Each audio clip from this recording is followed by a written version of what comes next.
ऐतिहासिक किल्ले रायगडावर छत्रपती संभाजी महाराजांचा राज्याभिषेक सोहळा। राज्याभिषेक सोहळ्याला मंत्री भरत गोगावले यांची उपस्थिती।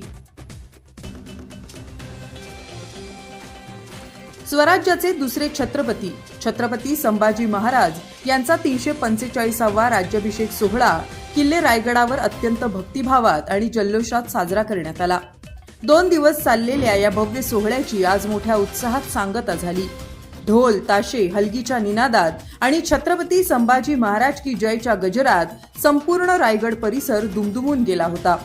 ऐतिहासिक किल्ला रायगड पुन्हा एकदा स्वराज्यकालीन वैभवाची साक्ष देत होता। या राज्याभिषेक सोहळ्याला मंत्री भरत गोगावले प्रमुख पाहुणे म्हणून उपस्थित होते।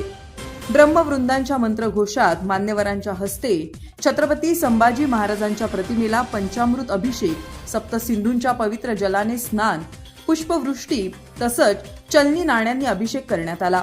त्यानंतर विधिवत पूजा करून महाराजांच्या प्रतिमेचे मंचावर भव्य स्वरूपात प्रतिष्ठापना करण्यात आली। यानंतर पारंपरिक वेशभूषेत सजवलेल्या पालखीची भव्य मिरवणूक काढण्यात आली।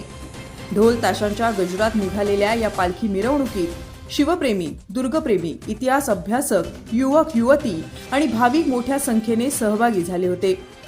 किल्ले रायगडावर आज इतिहास जिवंत झाल्याचं चित्र पाहायला मिळालं। राज्याभिषेक सोहळ्याच्या निमित्ताने संभाजी महाराजांच्या शौर्याला, त्यागाला आणि स्वराज्यासाठी दिलेल्या बलिदानाला उपस्थित शिवप्रेमींनी मानवंदना दिली। दंबशील सावंतसह न्यूज ब्युरो, रायगड।